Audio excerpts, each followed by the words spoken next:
नमस्कार प्रणाम, जय हिंद फ्रेंड्स। मैं प्रभाकर सर और आप देख रहे हैं Prabhakar academy YouTube channel. Prabhakar academy YouTube channel में आपका स्वागत है फ्रेंड्स।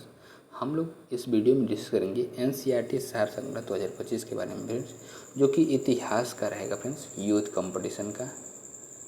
ये वीडियो जो कि 6 to 12 तक के इतिहास के ऑनलाइन फैक्ट्स को डिस्कस किया जाएगा फ्रेंड्स। इस वीडियो में ये वीडियो आपके लिए बहुत ही हेल्पफुल होने को फ्रेंड्स। यूपीएससी के लिए, बीपीएससी के लिए, बिहार शिक्षक के लिए, बिहार दरोगा, Bihar police, SSC, railway and all examination के लिए ये वीडियो हेल्पफुल होने वाली है फ्रेंड्स। इसलिए वीडियो को स्किप न करते हुए पूरा देखिएगा फ्रेंड्स। और आपको 10 क्लासेज में, 10 से लेकर के 12 क्लासेज में वीडियो पूरा क्विक रिवीजन करा दिया जाएगा फ्रेंड्स, लगभग 12 घंटे 13 घंटे में। ओके फ्रेंड्स, जिससे कि आप अपने इतिहास का बहुत कम समय में रिवीजन कर सकते हैं। 12-13 क्लासेस प्रोवाइड करा के पूरे ख़त्म कर दिए जाएंगे फ्रेंड्स। इसके बाद फिर साइंस, इसके बाद और भी सब्जेक्ट को पूरा करवाए जाएंगे, जिससे कि आप अपने बीपीएससी टीआरई का एग्जामिनेशन देने जा रहे हैं या कोई भी एग्जामिनेशन दे रहे हैं तो उसमें बहुत ही हेल्पफुल साबित होगी फ्रेंड्स वीडियो। आइए वीडियो की शुरुआत करते हैं, ध्यान से देखिएगा फ्रेंड्स अपने स्क्रीन पर। देखिए फ्रेंड्स, क्वेश्चन किस में पूछेंगे। यूपी पीसीएस कानून गो एग्ज़ाम 2014, यूपी पीसीएस प्री में, सब में मतलब पीसीएस का, और ये हर एक एग्जामिनेशन में पूछे गए क्वेश्चन है। ये बहुत ही इंपॉर्टेंट क्वेश्चन है फ्रेंड्स, जो कि हर एक एग्जामिनेशन में पूछे गए हैं और हमेशा पूछे भी जाते रहेंगे। इसलिए पूरा अच्छे से देखिएगा वीडियो को। क्या है, फर्स्ट क्वेश्चन से शुरुआत करते हैं, ध्यान से देखिएगा फ्रेंड्स। दिया गया क्वेश्चन, भारतीय प्रतीक पर उत्कीर्ण सत्यमेव जयते लिया गया है, कहाँ से लिया गया, तो मुंडको उपनिषद से लिया गया है। जिंद अवस्था और ऋग्वेद में समानता, जिंद अवस्था संबंधित है तो ईरान से संबंधित है। प्राचीन भारत में निशाका से जाने जाते थे तो स्वर्ण आभूषण जाने जाते थे। 14वीं सदी ईस्वी पूर्व का एक अभिलेख जिसमें वैदिक देवताओं का वर्णन प्राप्त हुआ है तो बोगज कोई एशिया माइनर से प्राप्त हुआ है। मनुस्मृति मुख्यतः संबंधित है, समाज व्यवस्था से संबंधित है। वह उपनिषद जिसमें आध्यात्मिक ज्ञान के विषय में नचिकेता और यम का संवाद प्राप्त होता है तो कठोपनिषद में प्राप्त होता है। ऋग्वेद में उल्लेख अफगानिस्तान के साथ आर्यों के संबंध का सूचक है तो कुभा क्रमु नदी से है। नेक्स्ट पॉइंट क्या है, ध्यान से देखिएगा। सर्वाधिक ऋग्वैदिक सूक्त समर्पित है तो इंद्र समर्पित हैं। आर्य शब्द का शाब्दिक अर्थ क्या है, तो श्रेष्ठ है। आर्य का मतलब अर्धवयु का अर्थ क्या होता है, तो यज्ञ करने वाला पुरोहित। उपनिषद काल के राजा अशोपति शासक थे तो कैकेयी के शासक थे। सर्ग प्रतिसर्ग वंश मनवंतर और वंशानुचरित संकेतक हैं तो पुराणों के संकेतक। भारत का प्रथम विधि निर्माता माना जाता है तो मनु को माना जाता है। कौशेय शब्द का प्रयोग किया गया है तो रेशम के लिए किया गया है। क्लासिकीय संस्कृत में आर्य शब्द का अर्थ क्या है, तो एक उत्तम व्यक्ति है। ऋग्वेद है स्रोतों का संकलन, किसका है, स्रोतों का संकलन है। नेक्स्ट पॉइंट क्या फ्रेंड्स, इतिहास शब्द का उल्लेख मिलता है तो कहाँ पर मिलता है, तो अथर्ववेद में मिलता है। भारत जन के नाम पर इंडिया का नाम भारत, भरत जन के नाम पर इंडिया का नाम भारत रखा गया। डैश में इस जन का सर्वप्रथम उल्लेख मिलता है तो कहाँ पर मिलता है, तो ऋग्वेद में मिलता है। लौह युग को यह नाम इसलिए दिया गया है क्योंकि इस समय के दौरान मध्य पूर्व और दक्षिण पूर्व यूरोप में औजारों और हथियारों में मुख्य रूप से डैश की जगह लोहे का इस्तेमाल होने लगा था, मतलब कांसे की जगह लोहे का इस्तेमाल होने लगा था। बुरी आत्माओं और बीमारियों से बचने के लिए जादू मंत्र और तंत्र मंत्र का संग्रह है तो अथर्ववेद में है। आर्यों की मुख्य प्रमुख सामाजिक इकाई डैश थी तो जन सामाजिक इकाई थी। उत्तर वैदिक काल में डैश वर्ण मुख्य रूप से खेती, पशुपालन और व्यापार जैसे काम करता था, तो वैश्य समाज जो है करता था ये सब सारे काम। नेक्स्ट पॉइंट क्या फ्रेंड्स, ध्यान से देखिएगा। डैश नदी का प्राचीन नाम बिपाशा था, व्यास नदी का प्राचीन नाम बिपाशा था।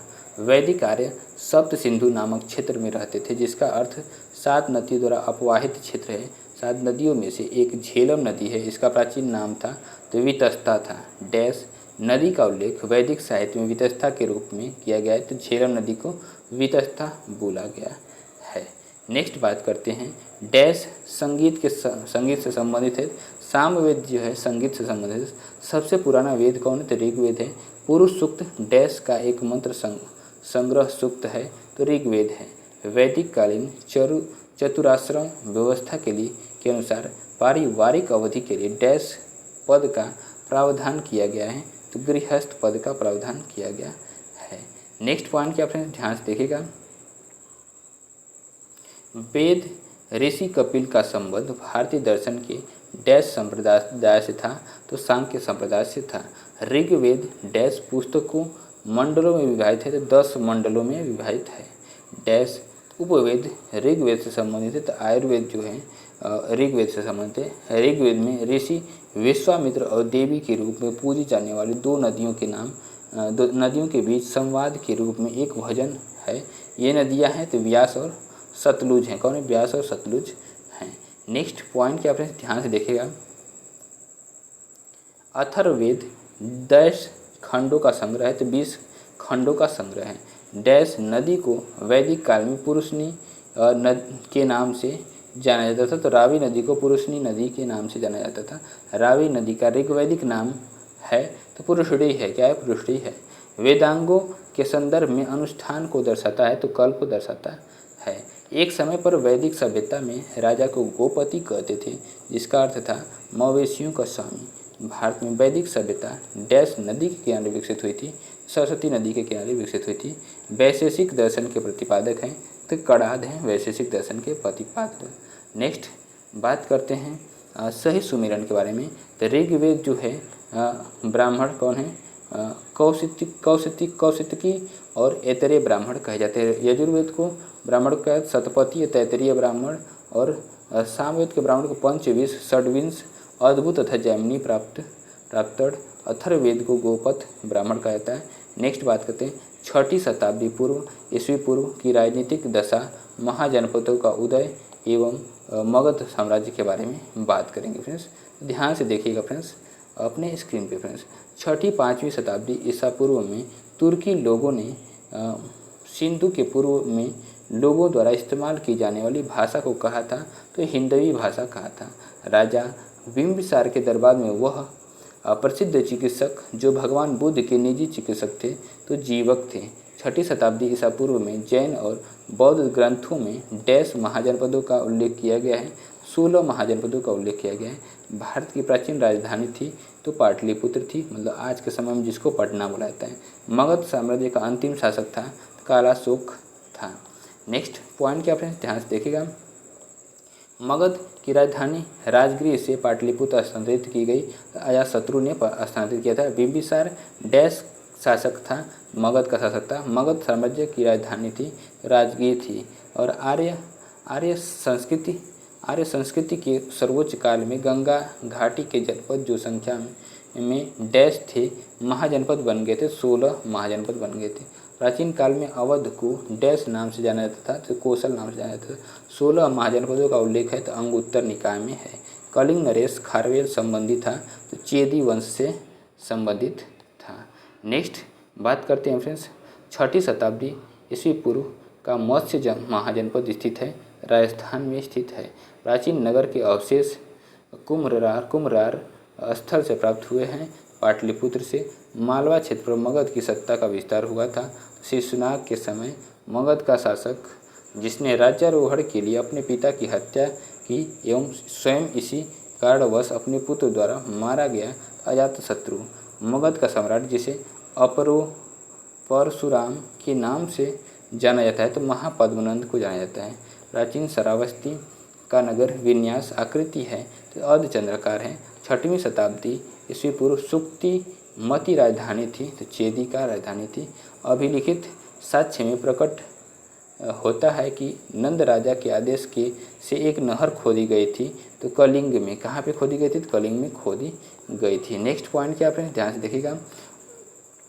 उदयन वासवदत्ता की दंत कथा संबंधित है तो कौशाम्बी से संबंधित है। प्राचीन भारत में मगध साम्राज्य की सबसे प्रारंभिक राजधानी थी पाटलिपुत्र थी। मगध महाजनपद डैश नदियों से घिरा हुआ था, गंगा और सोन नदी से घिरा हुआ था। नेक्स्ट पॉइंट की बात करते हैं, ध्यान से देखिएगा फ्रेंड्स। पॉइंट है क्या? ध्यान से देखिएगा कि वज्जी महाजनपद की राजधानी डैश थी तो वैशाली थी। राजगृह डैश महाजनपद की प्रथम राजधानी थी तो मगध थी। राजगिरी मगध महाजनपद की प्रथम राजधानी थी। नेक्स्ट पॉइंट क्या फ्रेंड्स, डैश प्राचीन भारत का पहला साम्राज्य है जिसमें युद्ध के लिए बड़े पैमाने पर हाथियों का उपयोग किया जाता था। तो मगध में ज़्यादा हाथियों का प्रयोग किया जाता था। भगवान गौतम बुद्ध के जीवन काल के दौरान 7वीं और 6ठी शताब्दी ईसा पूर्व में डैश महान शक्तियाँ महाजनपद अस्तित्व में थी। 16 महाजनपद थे। प्राचीन चंपा शहर को डैश महाजनपद की राजधानी माना जाता है। तो अंग महाजनपद का राजधानी माना जाता है। नेक्स्ट बात करते हैं मगध का उत्कर्ष के बारे में बात करते हैं। Emergence of Magadh. मौर्य वंश ने डैश राजवंश के बाद मगध पर शासन किया। नंद राजवंश के बाद मगध पर शासन किया था। बिंबिसार डैश वंश के राजा थे। तो हर्यक वंश के राजा थे। प्रसिद्ध चिकित्सक जीवक की नियुक्ति डैश के दरबार में की गई थी। तो बिंबिसार के दरबार में की गई थी। हर्यक वंश से मगध के पहले शासक डैश थे, बिंबिसार थे। नंद वंश का अंतिम शासक था तो भानानंद था।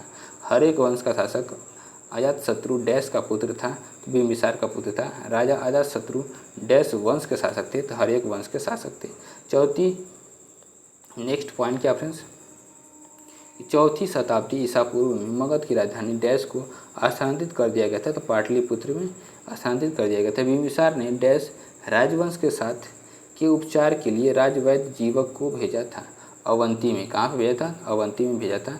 मगध सम्राट डैश ने अंग को अपने साम्राज्य का हिस्सा बनाया था। तो मगध सम्राट बिंबिसार ने अंग को अपने साम्राज्य का हिस्सा बनाया था। नेक्स्ट बात करते हैं धार्मिक आंदोलन के बारे में। किसके बारे में? धार्मिक आंदोलन के बारे में। जैन धर्म से जो रिलेटेड आंदोलन है उसके बारे में बात करते हैं। जैन धर्म का सबसे महत्वपूर्ण मौलिक सिद्धांत है अहिंसा। श्वेतांबर और दिगंबर धर्म के हैं जैन मत। जैन धर्म के 23वें तीर्थंकर थे तो पार्श्वनाथ थे। गच्छा नामक संगठन से संबंधित थे। जैन धर्म संबंधित थे। 24वें जैन तीर्थंकर या अंतिम तीर्थंकर थे महावीर थे। पहले जैन तीर्थंकर थे तो ऋषभ देव थे। 19वीं शताब्दी में निर्मित अजमेर का सोनी जी की नसिया मंदिर डैश को समर्पित है। तो भगवान ऋषभ देव को समर्पित है। जैन धर्म से संबंधित जल मंदिर का निर्माण करवाया था तो राजा नंदीवर्धन ने करवाया था। नेक्स्ट बात करते हैं जैन धर्म में तीर्थंकर डैश को कहते हैं। तो धर्म का रक्षक एवं आध्यात्मिक शिक्षक जो मोक्ष या मुक्ति का मार्ग बताता है। जब कोई तीर्थंकर अपने नश्वर शरीर को छोड़ता है तो इसे डैश के रूप में जाना जाता है, तो निर्वाण के रूप में जाना जाता है। डैश आगम जैन धर्म में अहिंसा का वर्णन करता है।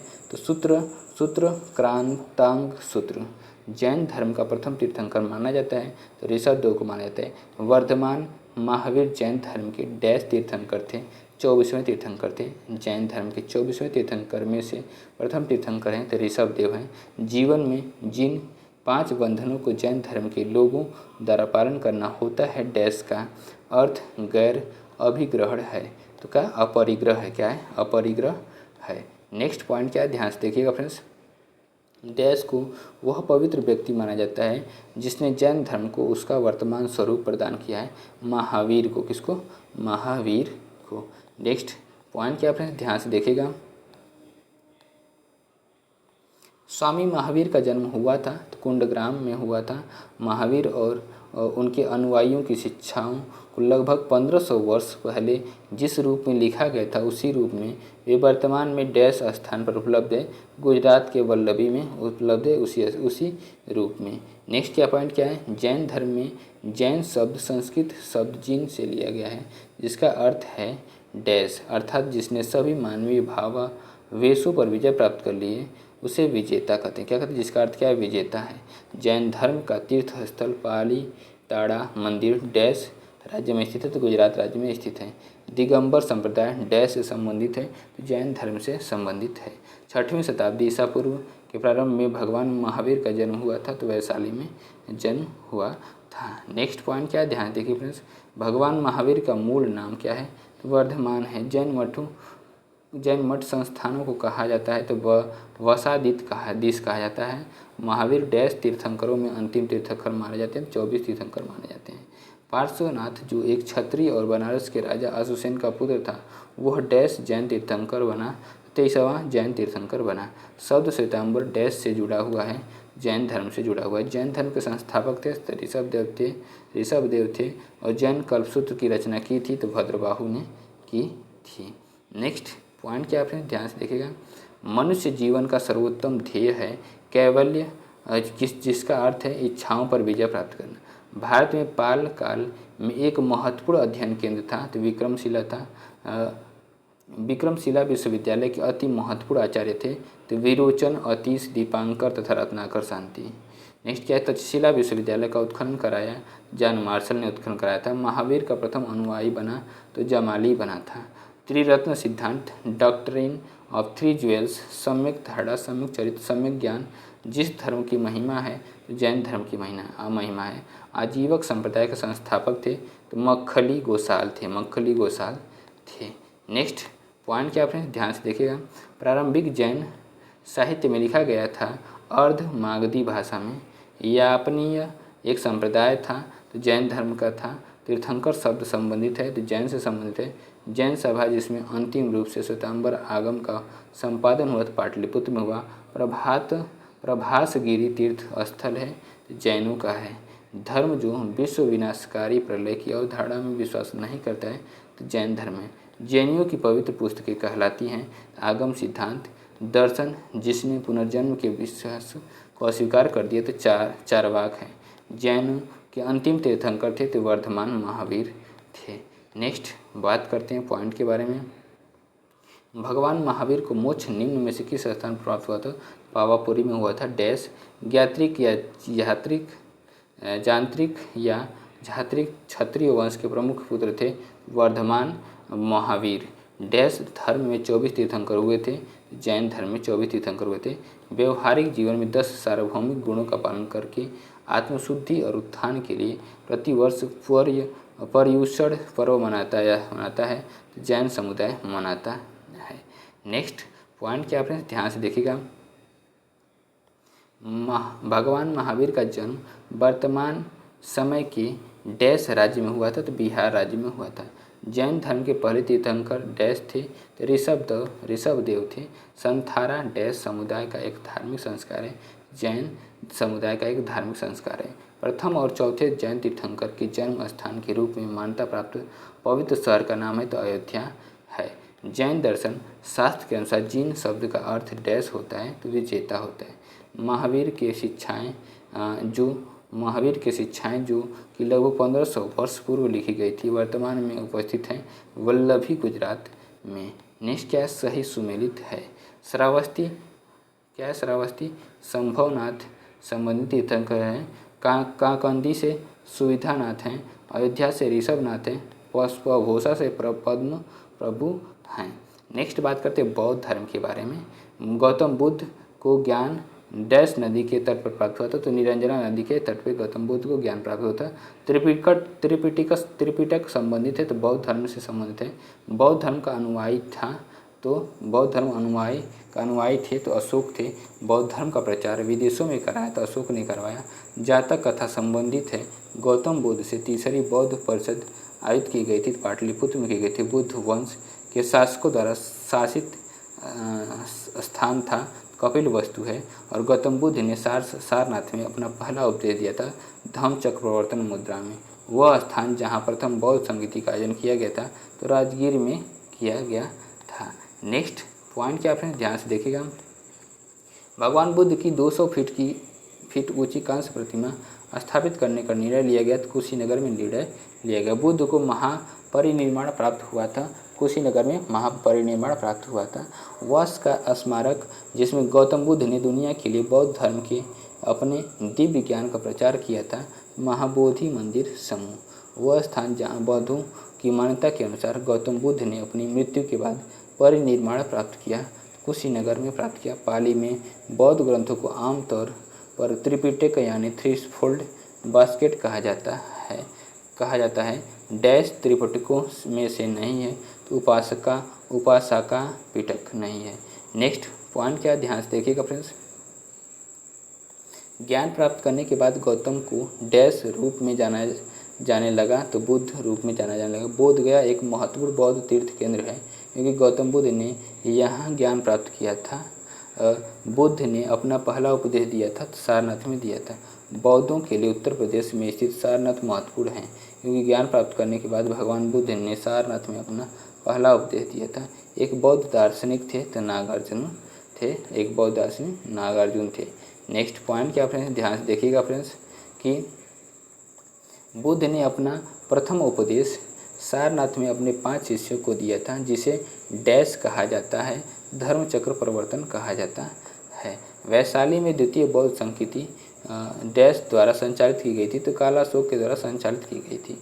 थेरी गाथा एक बौद्ध ग्रंथ है जो डैश का हिस्सा है। यह भिक्षुणियों द्वारा रचित छंदों का संग्रह है, तो सुप्त पिटक है। 3 पिटकों में से अभिधम्म पिटक डैश से संबंधित है, दार्शनिक मामलों से संबंधित है। नेक्स्ट पॉइंट क्या फ्रेंड्स, माना जाता है कि गौतम सिद्धार्थ ने अंतिम ज्ञान प्राप्ति के लिए बोध गया जाने से पहले 6 साल तक डैश स्थान पर शुद्ध चित्त से ध्यान किया था, तो प्राग बोधि स्थान पर शुद्ध चित्त से ध्यान किया था। त्रिपिटक डैश का पवित्र ग्रंथ है, बौद्ध धर्म का पवित्र ग्रंथ है। गौतम बुद्ध का संबंध डैश गढ़ से था, तो सा के गढ़ से था। गौतम बुद्ध को ज्ञान की प्राप्ति डैश शहर में हुई थी, तो बोध गया शहर में हुई थी। बौद्ध धर्म से संबंधित एक पवित्र ग्रंथ है, त्रिपिटक है। डैश सामान्य एक बौद्ध मठ को संदर्भित करता है जिसमें बौद्ध भिक्षु रहते हैं, तो बिहार क्या है, बिहार है। गौतम बुद्ध ने आत्मज्ञान प्राप्त किया था, तो बोध गया में प्राप्त किया था। हीनयान और महायान किस धर्म के पंथ है, तो बौद्ध धर्म के पंथ हैं। सिंह चतुर्मुख स्तंभ स्थित है सारनाथ में। बोधिसत्व की अवधारणा डैश से संबंधित है। महायान बौद्ध धर्म। विनय और सुप्त पिटक डैश की शिक्षाओं का संकलन है, गौतम बुद्ध के। गौतम बुद्ध के उपदेशों में से अग्नि उपदेशों के रूप में जाना जाता है, तो आदित्य पर्याय सूत्र। जातक कथाएं डैश से संबंधित है, बौद्ध धर्म से संबंधित है। बुद्ध चरित्र नामक महाकाव्य डैश ने लिखा था, तो अशोक घोष ने लिखा था। गौतम बुद्ध का जन्म कहाँ हुआ था, तो लुम्बिनी में हुआ था। नेक्स्ट पॉइंट क्या फ्रेंड्स, ध्यान से देखिएगा। उस बौद्ध ग्रंथ का नाम बताइए जिसमें भिक्षुओं के लिए नियमों का उल्लेख है, विनय पिटक है। स्तूप बनाए गए थे पवित्र स्मृति चिन्ह रखने के लिए। डैश के नीचे रानी माया देवी ने गौतम बुद्ध को जन्म दिया था, तो साल के वृक्ष। बौद्ध धर्म की नींव डैश महान सच्चाइयों एवं डैश अंगीय पद पर आधारित है, तो 4-8।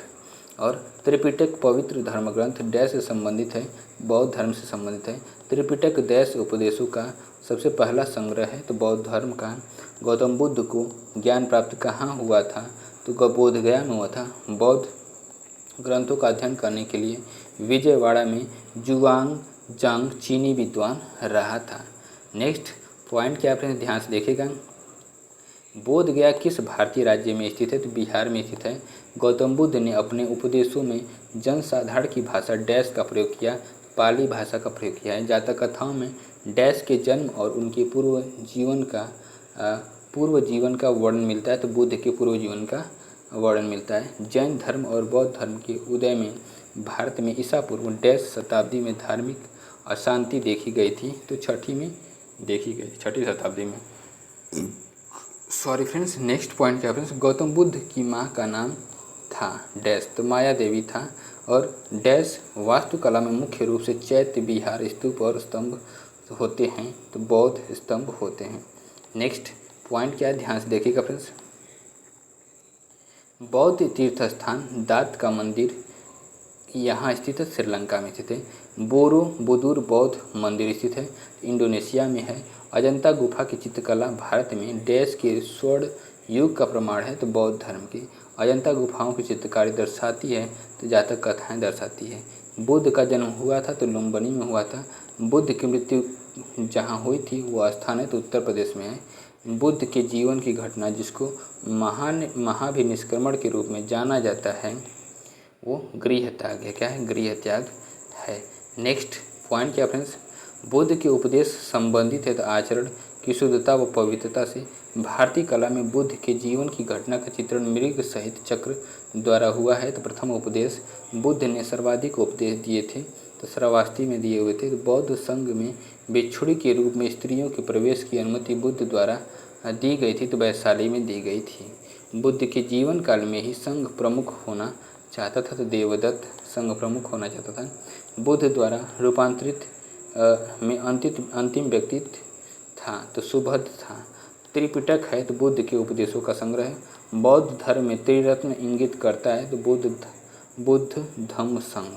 और प्रथम बौद्ध संगीत समिति का आयोजन हुआ था अजातशत्रु के शासनकाल में, प्रथम बौद्ध समिति का आयोजन हुआ था। नेक्स्ट पॉइंट क्या फ्रेंड्स, संसार अस्थिर और क्षणिक है, यह कथन था तो बौद्ध का था। बौद्ध ग्रंथ जिसमें संघ जीवन के नियम प्राप्त होते तो विनय पिटक में है। विदेशी राजा जिसने समुद्रगुप्त से अनुरोध किया था कि उसे भारत में बौद्ध विहार बनाने की अनुमति दी जाए, वह अर्थात मेघवर्मन था। बोधगया में महात्मा बुद्ध ने 2 बनजारों को उपदेश देकर के अपना उपासक बना लिया था। वे 2 बनजारे थे, मलिक और तपस्सु थे। सप्तपौड़ी गुफा स्थित है राजगृह विहार में। विशुद्धिमग्न नामक पुस्तक किस संप्रदाय से संबंधित है तो हीनयान से संबंधित है। शून्यता के सिद्धांत का सर्वप्रथम प्रतिपादन करने वाले बौद्ध दार्शनिक थे तो नागार्जुन थे। उत्तर प्रदेश में बौद्ध एवं जैनियों दोनों की प्रसिद्ध तीर्थस्थली है तो कौशाम्बी है। नेक्स्ट पॉइंट की बात करते हैं, ध्यान देखिएगा फ्रेंड्स। बौद्ध तथा जैन दोनों ही धर्म विश्वास करते हैं कर्म तथा पुनर्जन्म के सिद्धांत सही हैं। अफगानिस्तान का बामियान प्रसिद्ध था तो बुद्ध प्रतिमा के लिए। देश में मूर्ति पूजा की नींव रखी थी तो बौद्ध धर्म रखी थी। वह काल जिसमें बुद्ध की खड़ी प्रतिमा बनाई गई, कुषाण काल बनाई गई। भूमि स्पर्श मुद्रा की सारनाथ बुद्ध प्रतिमा संबंधित है तो गुप्त काल है। विक्रमशिला बिहार का संस्थापक थे, धर्मपाल हैं। स्तूप के उत्खनन में सारीपुत्र के अवशेष प्राप्त हुए थे तो सांची में प्राप्त हुए थे। और बौद्ध पवित्र स्थल जो निरंजना नदी पर स्थित है तो बोधगया में है।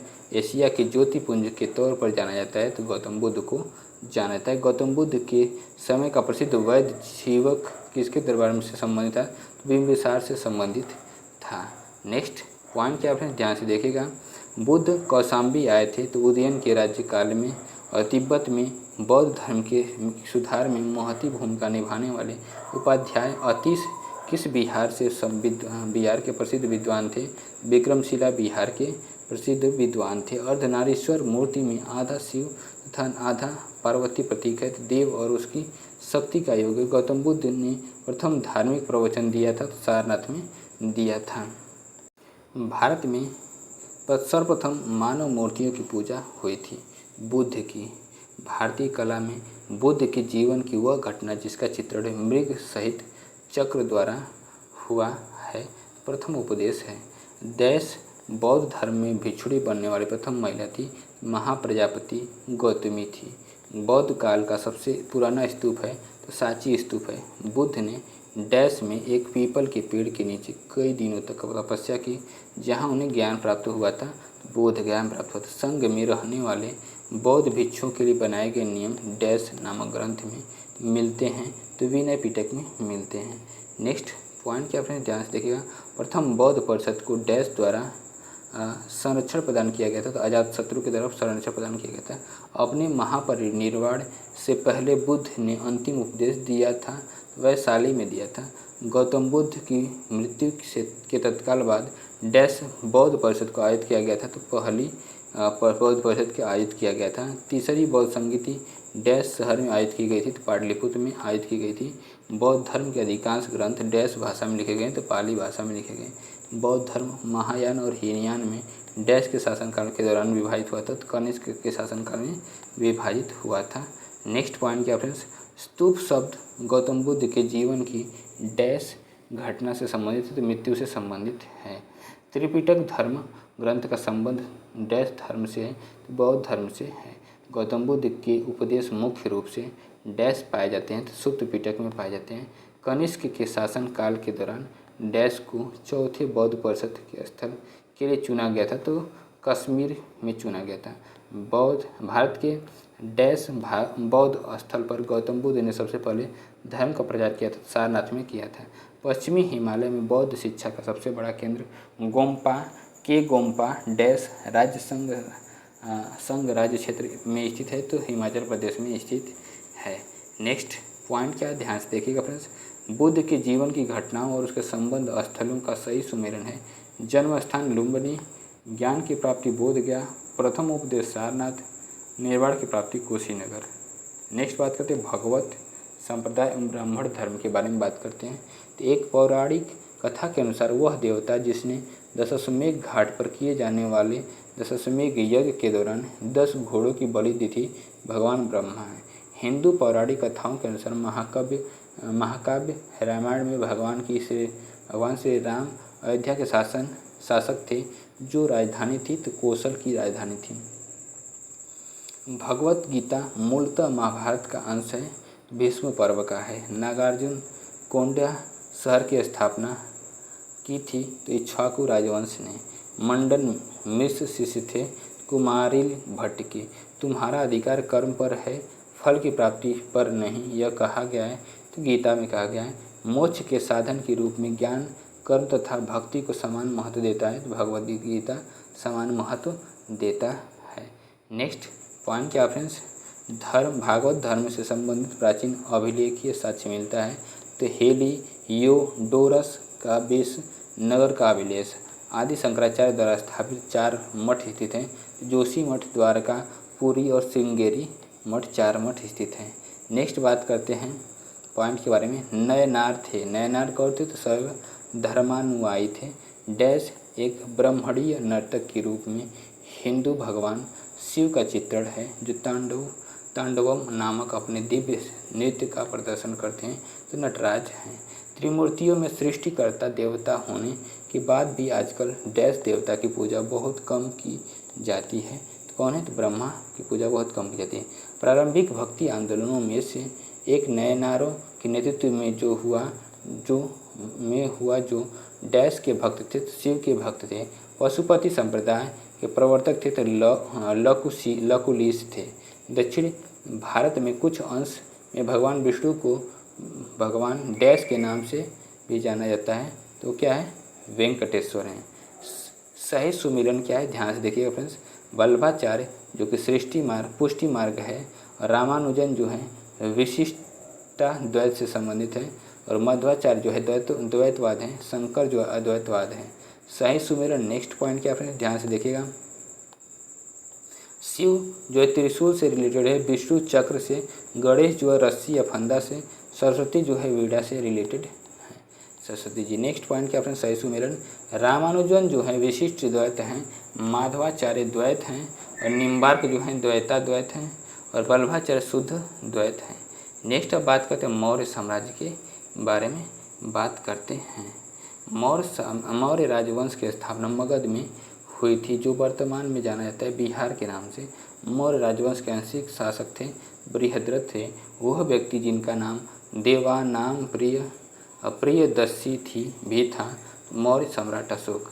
चंद्रगुप्त के पुत्र जिन्होंने 298 से 272 ईसा पूर्व के बीच शासन किया था और संपूर्ण भारत में साम्राज्य को बढ़ाया था, तो बिंदुसार हैं।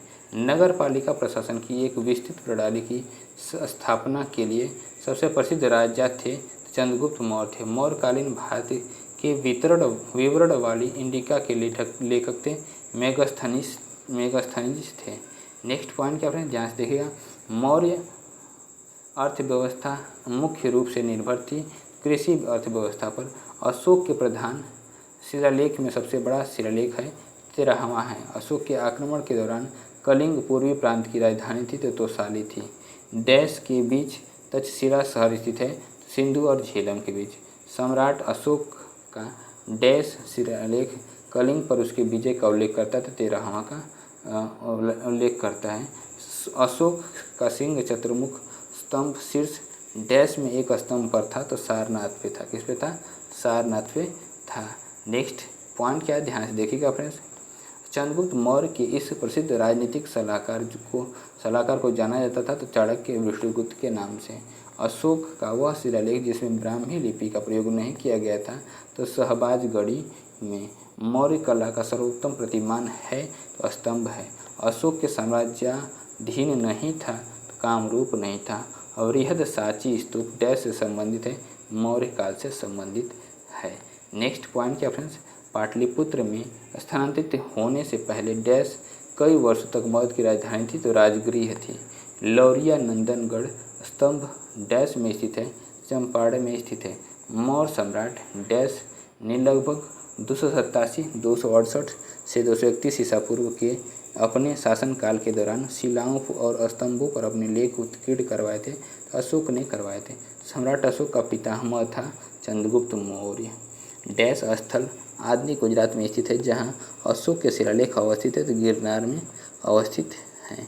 नेक्स्ट पॉइंट क्या फ्रेंड्स, लगभग 260 ईस्वी पूर्व ईसा पूर्व डैश मौर्य सम्राट ने कलिंग को जीतने के लिए सैन्य अभियान का नेतृत्व किया था, तो अशोक ने सैन्य अभियान का नेतृत्व किया था। अशोक के अधिकांश शिलालेख डैश भाषा में थे, जबकि उपमहाद्वीप के उत्तर पश्चिम में पाए गए शिलालेख आरंभिक और यूनानी भाषा में थे, प्राकृतिक भाषा में थे ज़्यादातर करके। मौर्य शासन के दौरान डैश प्रांत को कर्नाटक में सोने की खान का केंद्र माना जाता था, सुवर्णगिरी को केंद्र माना जाता था।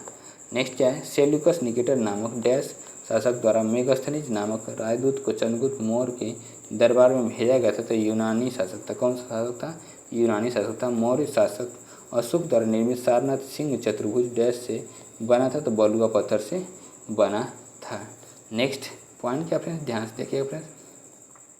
326 ईस्वी पूर्व भारत पर आक्रमण करने के लिए सिकंदर ने सबसे पहले डैश नदी को पार किया था, तो सिंधु नदी को पार किया था। डैश मध्य प्रदेश में भगवान बुद्ध के सम्मान में सम्राट अशोक द्वारा बनवाया गया बौद्ध स्मारक है, तो सांची स्तूप है। सांची के स्तूप का निर्माण डैश ने कराया था, अशोक ने कराया था। बौद्ध धर्म से संबंधित प्रख्यात भवन संरचना धम्मिक स्तूप का निर्माण मूलतः डैश वंश के शासनकाल के दौरान कराया गया था, तो मौर्य शासनकाल के दौरान कराया गया था। बौद्ध संरचना धम्मिक स्तूप कहाँ पर है? सारनाथ में। तृतीय बौद्ध परिषद का आयोजन डैश के द्वारा कराया गया था, तो अशोक के द्वारा कराया गया था। नेक्स्ट पॉइंट क्या फ्रेंड्स, अशोक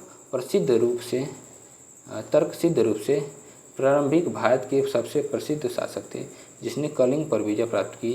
वे डैश के पोते थे, तो चंद्रगुप्त मौर्य के पोते थे। ऐतिहासिक ग्रांड ट्रंक रोड का निर्माण कई शासकों द्वारा कराया गया था। मौर्य वंश के शासनकाल के दौरान इसे डैश कहा जाता था, उत्तरापथ कहा जाता था। नेक्स्ट, कलिंग युद्ध की हिंसा को देख कर प्रतिशोध लेने की सोच रखने वाले सम्राट अशोक का हृदय परिवर्तन हुआ और वे एक स्थिर चित्त एवं शांतिप्रिय सम्राट और डैश के अनुयायी बन गए, तो बौद्ध धर्म के अनुयायी बन गए। चंद्रगुप्त मौर्य के गुरु डैश थे, तो विष्णुगुप्त थे।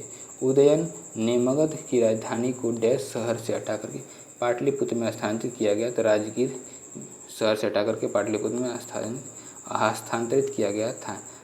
नेक्स्ट क्या है, डैश पुस्तक मेगास्थनीज ने लिखी थी, तो इंडिका पुस्तक को मेगास्थनीज ने लिखी थी। नेक्स्ट पॉइंट क्या है, ध्यान से देखिएगा फ्रेंड्स। अशोक के प्राचीनतम प्राप्त अभिलेख डैश लिपि में लिखे गए, तो ब्राह्मी लिपि में लिखे गए। डैश ने मौर्य प्रशासन में अध्यक्षों को विभिन्न विभागों के अधीक्षकों के रूप में उल्लिखित किया था, तो कौटिल्य ने मौर्य प्रशासन में उल्लिखित किया था। सम्राट अशोक ने बौद्ध धर्म के आदर्शों के प्रचार के लिए धर्म प्रचारकों को दूर दराज के स्थानों पर भेजा, ताकि लोग भगवान बुद्ध की शिक्षाओं द्वारा अपने जीवन को प्रेरित कर सकें। और इन धर्म प्रचारकों में उनका पुत्र डैश एवं पुत्री डैश भी शामिल थे, महेंद्र एवं संघमित्रा। नेक्स्ट पॉइंट क्या फ्रेंड्स, डैश ने धार्मिकता द्वारा विजय की नीति विकसित की, तो अशोक ने विकसित की थी। संघमित्रा और महेंद्र वर्मन के पिता थे, तो अशोक थे। अशोक के शासनकाल की सबसे महत्वपूर्ण घटना कलिंग आधुनिक युग में डैश पर विजयी थे, जो उनके जीवन का एक महत्वपूर्ण परिवर्तन सिद्ध हुआ, तो उड़ीसा पर विजयी था।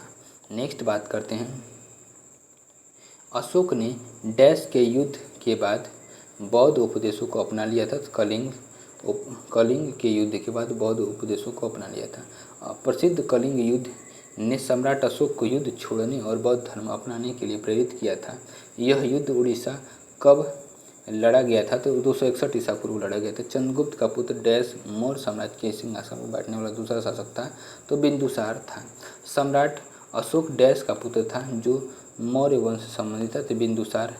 सम्राट अशोक बिंदुसार का पुत्र था, जो मौर्य वंश से संबंधित है। सम्राट अशोक ने पत्थर के स्तंभों और पत्थर के तख्तों पर अपनी डैश आदेश उत्कीर्ण करवा करके अपने राज्य के प्रमुख स्थानों पर स्थापित किया, ताकि लोग तदनुसार आचरण कर सकें। तो क्या है, 14 आदेश उत्कीर्ण करवाए थे। नेक्स्ट पॉइंट क्या फ्रेंड्स, कि अशोक महान डैश से संबंधित थे, मौर्य वंश से संबंधित थे। डैश मौर्य साम्राज्य की राजधानी थी, पाटलिपुत्र मौर्य साम्राज्य की राजधानी थी। कौटिल्य का अर्थशास्त्र हमें डैश प्रशासन के बारे में जानकारी देता है, मौर्य प्रशासन के बारे में जानकारी देता है। मेगास्थनीज भारत आने वाले सबसे शुरुआती खोजकर्ताओं में से एक था। उसका संबंध डैश देश से था, तो यूनान देश से मेगास्थनीज का संबंध था। सम्राट अशोक ने अपने राज्यकाल के 12 वर्ष में एक विशेष अधिकारी की नियुक्ति की जो भूमि का सर्वेक्षण करता था तथा भू अभिलेखों का रखरखाव करता था और न्याय का पालन करता था। इन अधिकारियों को डैश कहा जाता था, तो रज्जुक कहा जाता था। क्या कहा जाता था? रज्जुक कहा जाता था। नेक्स्ट पॉइंट क्या फ्रेंड्स? डैश राजा की कहानी मुद्रा राक्षस नाटक का विषय है, तो चंद्रगुप्त मौर्य। चंद्रगुप्त मौर्य राजा की कहानी मुद्रा राक्षस नाटक का विषय है। वह वास्तुकार जिसने राजा बिंबिसार के महल को बनाया महागोविंद है। मौर्यों के इतिहास के लिए अधिक प्रामाणिक माना जाता है, तो विष्णु पुराण को माना जाता है। आंध्रों के इतिहास के लिए अधिक प्रामाणिक माना जाता है, तो मत्स्य पुराण को माना जाता है। और मौर्य काल में सदैव राजा के पास रहने वाले 20 परीक्षक वैद्य को कहा जाता है, तो जांगली वेद कहा जाता है। शासक जो मौर्य राजवंश से संबंधित नहीं है, तो अग्नि मित्र नहीं संबंधित। अशोक के स्तंभ लेखों के लिए पत्थर निकाला जाता था, चुनार से निकाला जाता था। नेक्स्ट पॉइंट क्या फ्रेंड्स ध्यान से देखिएगा। अशोक का वह शिलालेख जो धार्मिक संश्लेषण समन्वय के बारे में कहता है 12वां शिलालेख है। सम्राट अशोक ने अपनी राज्याभिषेक बाद कलिंग पर विजय प्राप्त किया, 8 वर्ष बाद किया था और प्राकृतिक भाषा के पोषक थे, तो सातवाहन नरेश थे। कला के लोक पक्ष को अधिक प्रोत्साहन मिला था, सातवाहन काल में मिला था। मथुरा मूर्तिकला शैली प्रारंभ हुई थी, तो कुषाण के शासनकाल में प्रारंभ हुई थी। नेक्स्ट पॉइंट क्या फ्रेंड्स ध्यान से देखिएगा। वे शासकों जिन्होंने गिरनार क्षेत्र में जल संसाधन व्यवस्था की ओर ध्यान दिया, चंद्रगुप्त मौर्य और अशोक ने ध्यान दिया था। राजा जिसके एक अभिलेख से सूचना मिलती है कि शाक्यमुनि बुद्ध का जन्म लुम्बिनी में हुआ था, तो अशोक के अभिलेख से सूचना मिलती है। सारनाथ स्तंभ का निर्माण किया था, तो अशोक ने किया था। अशोक द्वारा स्थापित सबसे सुरक्षित स्तंभ है, तो लौरिया नंदनगढ़। और अशोक का वह अभिलेख जो कनक मुनि बुद्ध के अस्तित्व को प्रमाणित करता है, तो निगाली सागर स्तंभ अभिलेख है।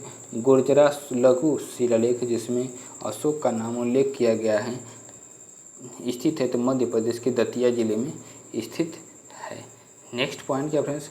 अशोक के शिला अभिलेखों में से पूर्ण रूपेण धार्मिक सहिष्णुता के प्रति समर्पित अभिलेख है। शिलालेख 12वां जो है ब्राह्मी लिपि को सर्वप्रथम पढ़ा जेम्स प्रिंसेप ने पढ़ा था। प्राक अशोक ब्राह्मी लिपि का पता चला है, तो अनुराधापुर में पता चला है। पत्थर पर प्राचीनतम शिलालेख थे, प्राकृतिक भाषा में थे। अपने साम्राज्य के उत्तर पश्चिमी भाग में उत्कीर्ण राजाज्ञों के लिए अशोक ने लिपियों का प्रयोग किया था, तो आरामाइक, ग्रीक एवं खरोष्ठी में लिपियों का प्रयोग किया था। इलाहाबाद में अशोक स्तंभ सूचना प्रदान करता है समुद्रगुप्त के बारे में। फाहियान भारत में आया था, तो 399 AD में। अशोक का समकालीन तुरमय राजा था, तो मिस्र है। और मकदूनिया में अशोक का समकालीन राजा था, तो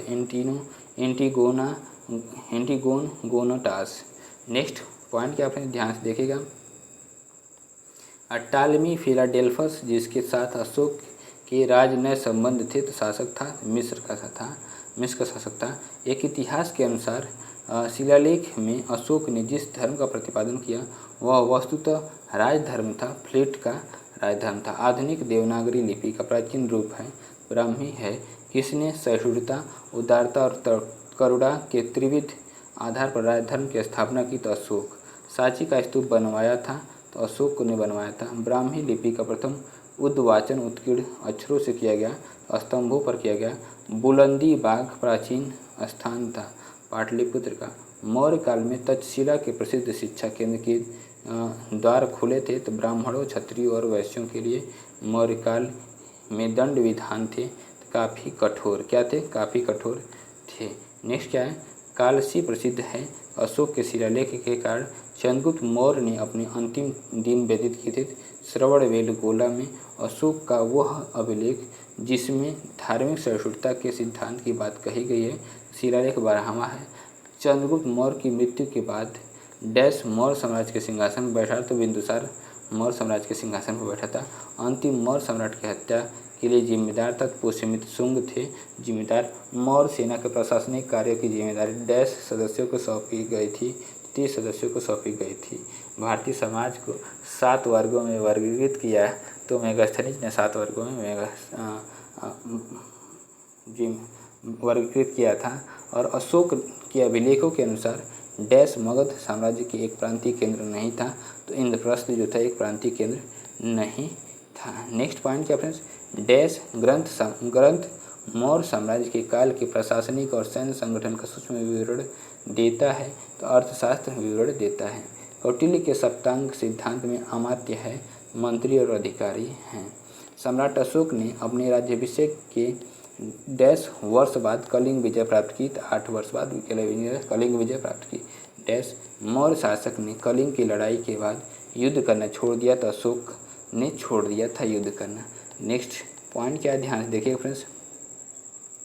मौर्य सम्राट चंद्रगुप्त मौर्य ने डैश को पराजित किया था, सेल्यूकस निकेटर को पराजित किया था। डैश ने 322 ईसा पूर्व में कौटिल्य की सहायता में से अंतिम नंद शासक घनानंद को पराजित किया था, तो चंद्रगुप्त मौर्य ने पराजित किया था। समाहर्ता नामक अधिकारी का कार्य डैश था, तो कर निर्धारण करना था। मौर्य साम्राज्य का संस्थापक था तो चंद्रगुप्त मौर्य था। डैश ने 1837 में पहली बार ब्राह्मी लिपि को समझा था, जेम्स प्रिंसेप ने समझा था।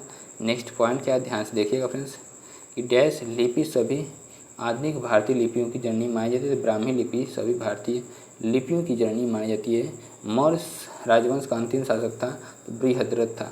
सम्राट अशोक ने बौद्ध धर्म ग्रहण किया था तो कलिंग युद्ध के बाद। मौर्य राजवंश से संबंधित नहीं था तो बिंबिसार नहीं संबंधित था। डैश ने अपनी प्रजा और अधिकारियों के लिए पत्थर की सतहों पर अपने संदेश उत्कीर्णित किए थे, अशोक ने उत्कीर्णित किए थे। अशोक के कंधार अभिलेखों की खोज डैश में की गई थी, तो 1958 में की गई थी। भारत के प्राचीन इतिहास के संदर्भ में अशोक स्तंभ का संबंध डैश से है, तो साची से है। चंद्रगुप्त मौर्य ने कौटिल्य की सहायता से मगध में डैश के साम्राज्य को उखाड़ फेंका और 322 ईसा पूर्व में गौरवशाली मौर्य साम्राज्य की स्थापना की, तो नंदों के साम्राज्य को उखाड़ फेंका था। नेक्स्ट पॉइंट क्या है, ध्यान से देखिएगा। सेल्यूसिड मौर्य युद्ध में सेल्यूकस ने मौर्य शासक डैश के विरुद्ध युद्ध लड़ा था, चंद्रगुप्त मौर्य ने लड़ा था। डैश गुजरात में डैश झील वस्तुतः एक कृत्रिम जलाशय है जो मौर्यों के शासन में दौरान बनाई गई थी, तो सुदर्शन झील को बनाई गई थी मौर्यों के शासनकाल में।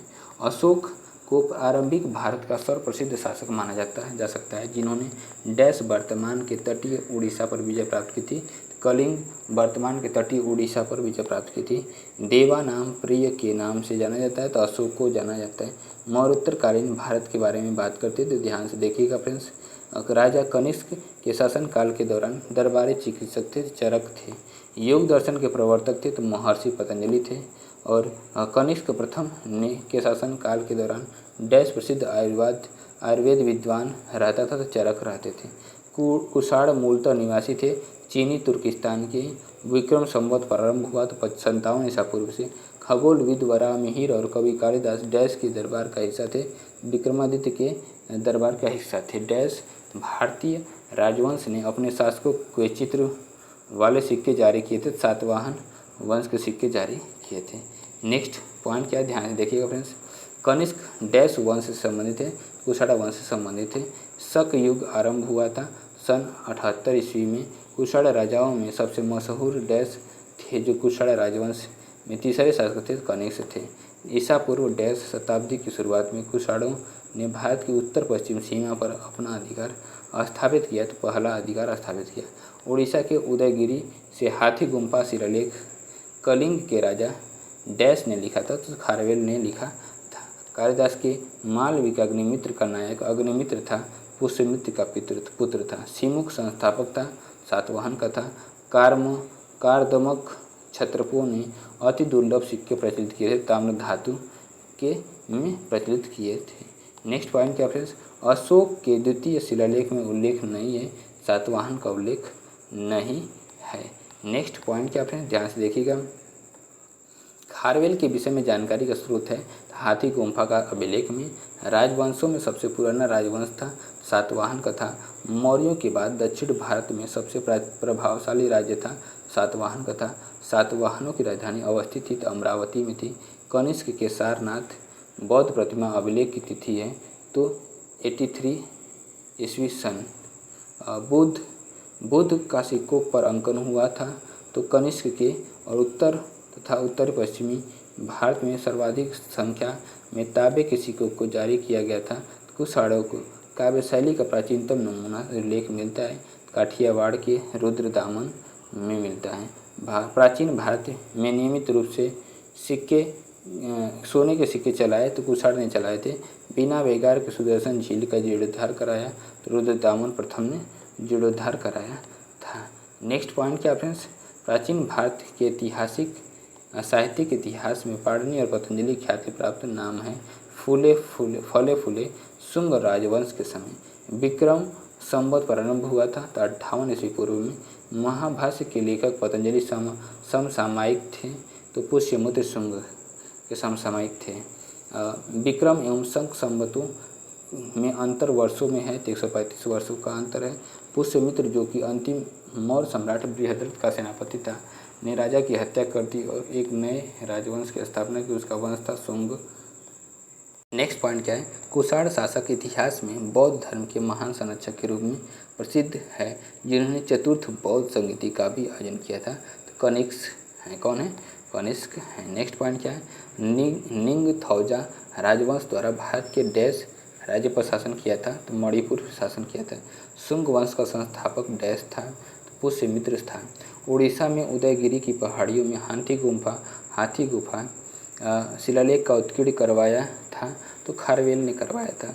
विक्रम संवत आरंभ हुआ था ईसा पूर्व 57 में। डैश के लिए एका ब्राह्मण प्रयुक्त हुआ है तो गौतमीपुत्र सतकर्णी के लिए। सही सुमेलन क्या है, ध्यान से देखिएगा फ्रेंड्स। ड्रीमेट्रियस हिंदू यूनानी था। रुद्रदामन जो था शक था। गोंडो फर्नी जो पल्लव है और वीम जो है कुषाण है। नेक्स्ट बात करते हैं प्राचीन भारत पर विदेशी आक्रमण के बारे में। मध्य प्रदेश में विदिशा के पास वेश नगर में गरुड़ ध्वज स्तंभ बनवाया था तो हेलियोडोरस ने बनवाया था। हमारे देश में इंडिया को संबोधित करने वाले थे तो यूनानी थे। हिंद यवन शासक जिसने शीशे के सिक्के जारी किए थे तो स्ट्रेटो सेकंड था। शासक जिसको सर्वप्रथम सोने के सिक्के जारी करने का श्रेय दिया जाता है तो कौन है, तो वो है विम कडफिश है। कौन है, विम कडफिश है। नेक्स्ट पॉइंट क्या फ्रेंड्स, वीर भारतीय राजा का नाम जिसे सिकंदर ने झेलम के तट पर पारित किया था तो पुरुपोरस है।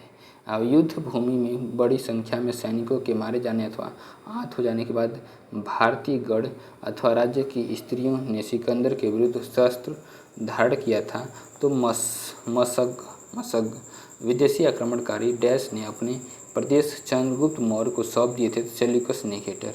130-150 इसमें भारत में शक शासक था तो रुद्रदामन प्रथम था। सिकंदर ने हाइडे स्पीच के युद्ध में डैश को हराया था तो पोरस को हराया था। प्रथम हुड़ आक्रमण हुआ था तो 458 ईस्वी पूर्व में हुआ था। नेक्स्ट पॉइंट क्या फ्रेंड्स, ध्यान से देखिएगा।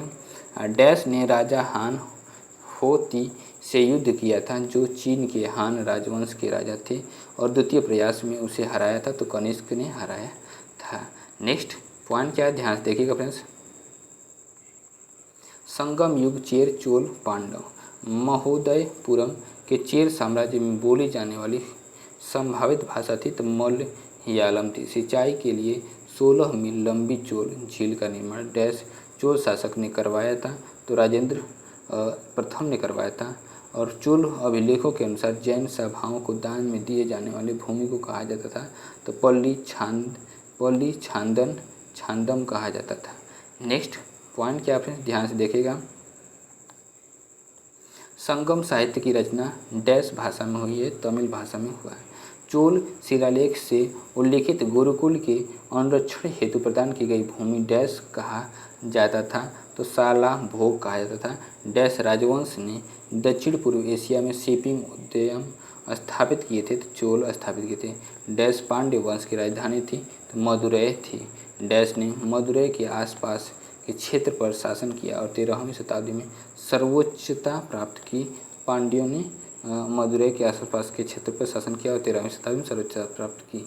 पूर्व चोल राजाओं में से डैश सबसे महान माना जाता है, तो कार्यकाल माना जाता है। डैश चालुक्य राजा ने कन्नौज के राजा हर्ष को पराजित किया था, तो पुलकेशिन द्वितीय ने पराजित किया था। नेक्स्ट पॉइंट क्या फ्रेंड्स, प्रारंभिक चेर वंशीय राजाओं ने डैश राज्यों पर शासन किया था, तमिलनाडु और केरल पर शासन किया था। संगम ग्रंथ तोलकाप्पिय आधारित है, तो व्याकरण पर आधारित है। तमिल ग्रंथ जिसे लघु वेद की संज्ञा दी गई है कुराल है। शिल्पाधिकारम का लेखक था इंग्लो है। तृतीय संगम हुआ था तो मदुरई में हुआ था। डैश राज्य में गोट्टी प्रोलू नामक पुरातात्विक स्थल स्थित है, जो एक प्राचीन काल के समुद्री व्यापार केंद्र का प्रमाण प्रदान करता है, तो आंध्र प्रदेश में है। नेक्स्ट बात करते हैं दक्षिण भारत का इतिहास, चोल, चालुक्य और पल्लव के बारे में।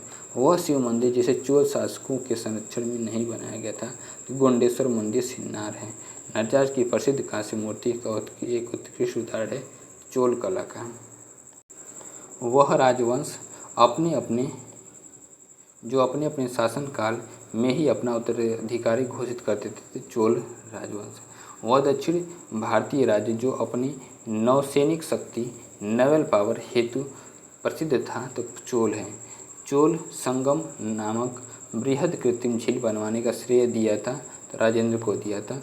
तंजौर के बृहदीश्वर मंदिर का निर्माण किया, तो राजा राज फर्स्ट ने किया था। और चोलों का राज्य किस क्षेत्र में फैला था, तो कोरोमंडल तट दक्कन के कुछ भाग में। चोल शासकों के शासन काल में वारियम उद्यान प्रशासन का कार्य देखता था, टोट्टा वारियम। चालुक्यों की राजधानी थी, तो वातापी थी। चोल राजाओं के स्नानागार एवं भोजनालय का प्रबंध देखते थे, तो स्त्रियों तथा पुरुषों दोनों देते थे। चोल शासक का नाम बताइए जिसने श्रीलंका के उत्तरी भाग पर विजय प्राप्त की, तो राजराज प्रथम। वह चोल राजा जिसने श्रीलंका को पूर्ण स्वतंत्रता दी और सिंहल राजकुमार के साथ अपनी पुत्री का विवाह कर दिया था, तो कुलोत्तुंग फर्स्ट। नेक्स्ट पॉइंट क्या फ्रेंड्स ध्यान से देखेगा, 27 व्यापारी चीन में किसके कार्यकाल में भेजे गए थे, तो कुलोत्तुंग फर्स्ट के। दक्षिण भारत का प्रसिद्ध तक्कोलम का युद्ध हुआ था, तो चोल एवं राष्ट्रकूटों के मध्य। चीनी यात्री जिसने चालुक्यों के शासनकाल में चीन एवं भारत में के संबंधों का विरोध दिया था, तो हेनसांग ने दिया था। किस वंश द्वारा प्रायः महिलाओं को प्रशासन के में उच्च पद प्रदान किए जाते थे, चालुक्य वंश में प्रदान किए जाते। मल्ल विलास प्रहसन के लेखक थे, तो महेंद्र वर्मन थे। तीसरी शताब्दी में वारंगल में प्रसिद्ध था। लोहे के यंत्रों उपकरणों हेतु संस्कृत के कवि और नाटककार कालिदास का उल्लेख हुआ, तो पुलकेशिन सेकंड के ऐहोल अभिलेख में। नेक्स्ट बात करते हैं पॉइंट के बारे में। एक चालुक्य अभिलेख के तिथि अंकन में शक संवत का वर्ष 556 दिया हुआ है। इसका तुल्य वर्ष है, तो 634 ईस्वी है। नेक्स्ट पॉइंट क्या फ्रेंड्स ध्यान से देखिएगा, प्रसिद्ध संस्कृत लेखन दंडिन अलंकृत करते थे पल्लव की सभा को। और पल्लव राजा जिसकी उपाधि राज सिंह थी, नरसिंह वर्मन सेकंड थे। तंजौर का बृहदीश्वर मंदिर बना था, तो राजा राज के शासनकाल में। डैश होयसल साम्राज्य की राजधानी थी, तो द्वार समुद्र थी। राजा सिंह विष्णु डैश वंश के शासक थे, तो पल्लव वंश के शासक थे। पुलकेशिन प्रथम और पुलकेशिन द्वितीय नामक शासक डैश से संबंधित थे, चालुक्य से संबंधित थे। पुलकेशिन द्वितीय डैश राजवंश का सर्वाधिक प्रख्यात शासक था, चालुक्य का था। नेक्स्ट पॉइंट क्या फ्रेंड्स, डैश 7वीं और 8वीं सदी में बहुत शक्तिशाली हो गए और कांचीपुरम उनकी राजधानी थी, तो पल्लव थे। पल्लव वंश के डैश राजा संस्कृत नाटक भी लिखा करते थे, तो महेंद्र वर्मन लिखा करते थे। चोल वंश के अंतिम शासक थे राजेंद्र चोल थर्ड। डैश चोल राजा ने मालदीव के द्वीपों पर दरियाई विजय प्राप्त की थी, तो राजा राज चोल ने। डैश भारतीय राजा ने पूर्व एशिया के कुछ हिस्सों को जीतने के लिए नौसैनिक शक्ति का इस्तेमाल किया था, तो राजेंद्र चोल ने किया था। बृहद्रेश्वर मंदिर जो भगवान शिव को 1014 में समर्पित किया गया था, स्थित है तंजावुर में स्थित है। नेक्स्ट पॉइंट क्या फ्रेंड्स ध्यान से देखिएगा। चोल वंश का शासक जिसने शिवपाद शेखर की उपाधि धारण की थी तो राजा राज प्रथम, और प्रारंभ में डैश कर्नाटक के चालुक्यों के अधीनस्थ थे, राष्ट्रकूट थे। और चोल राजा राज प्रथम गद्दी पर बैठे थे तो 950 ईस्वी पूर्व 8वीं शताब्दी के मध्य में एक राष्ट्रकूट प्रथम प्रमुख दंती दुर्ग ने अपने चालुक्य अधिपति का तख्ता पलट करके एक अनुष्ठान करवाया जिसे शाब्दिक रूप में डैश कहा जाता था तो हिरण्यगर्भ कहा जाता था। और चोल प्रशासन में डैश गांवों की सदन होती थी जो मुख्य रूप से ब्राह्मणों द्वारा बसाई गई थी तो सभा होती थी। डैश शहर पांड्य राजाओं की राजधानी थी तो मदुरै शहर पांड्य राजाओं की राजधानी थी। नेक्स्ट पॉइंट क्या है फिर ध्यान से देखिएगा कि सभा और उर दो प्रकार की ग्राम सभाओं का उल्लेख डैश राजवंश में है, चोल राजवंश में है। एहोल डैश की राजधानी थी तो चालुक्यों की राजधानी थी। रवि कीर्ति डैश चालुक्य शासन के दरबारी कवि थे तो पुलकेशिन द्वितीय के थे। डैश वंश के शासन ने चीन के साथ अपने व्यापार को मुक्त करने के लिए मलाया पर आक्रमण किया था चोल वंश के शासक ने। चोल साम्राज्य राजवंश की स्थापना डैश ने की थी तो विजयालय ने की थी। विक्रमादित्य सिक्स्थ जिनके दरबारी कवि विल्हड़ ने उनकी जीवनी लिखी थी डैश राजवंश के शासक थे तो चालुक्य राजवंश के संस्थापक थे। नेक्स्ट बात करते हैं चालुक्य राजवंश ने वातापी शासन किया जो आधुनिक समय में डैश भारतीय राज्य में है, कर्नाटक राज्य में है। 12वीं शताब्दी में कर्नाटक में एक नवीन आंदोलन का उद्भव हुआ जिसका नेतृत्व बासवन्ना 1106 से 1168 नामक एक ब्राह्मण ने किया जो प्रारंभ में जैन मत को मानने वाले थे और डैश राजा के दरबार में मंत्री थे तो चालुक्य राजा के दरबार में मंत्री थे। रानी रुद्रमा देवी डैश राजवंश के प्रसिद्ध शासक थी, काकतीय वंश के शासक थी। वादामी डैश वंश की सबसे पुरानी राजधानी थी चालुक्य राजवंश की सबसे पुरानी राजधानी थी बादामी। श्रीलंका पर विजय प्राप्त करने वाले चोल वंश का सबसे पहला राजा डैश था तो राजेंद्र फर्स्ट थे। नेक्स्ट पॉइंट क्या फ्रेंड्स कोलथुनाडु वल्लुवनाड और थेकुमुकुर भारत के डैश राज्य में प्राचीन काल के अल्पकालिक राज्य थे। केरल राज्य के अल्पकालिक राज्य थे। फ्रेंड्स वीडियो को हम यहीं पे एंड करते हैं। वीडियो को देखने के लिए बहुत बहुत धन्यवाद और चैनल पे पहली बार विजिट करें चैनल सब्सक्राइब करते हुए बेल आइकन को प्रेस कर लीजिएगा फ्रेंड्स, जिससे कि आपके पास लेटेस्ट अपडेट होती रहे। फ्रेंड्स इसके पहले भी वीडियो प्रोवाइड कराएंगे, अगर उसको आपने नहीं देखा तो प्रभाकर अकेडमी पे प्लेलिस्ट बना दी गई फ्रेंड्स NCERT 6 to 12 के नाम से, वहाँ से विजिट करके सारे वीडियो को देख लीजिएगा फ्रेंड्स। नमस्कार, bye bye, good night friends.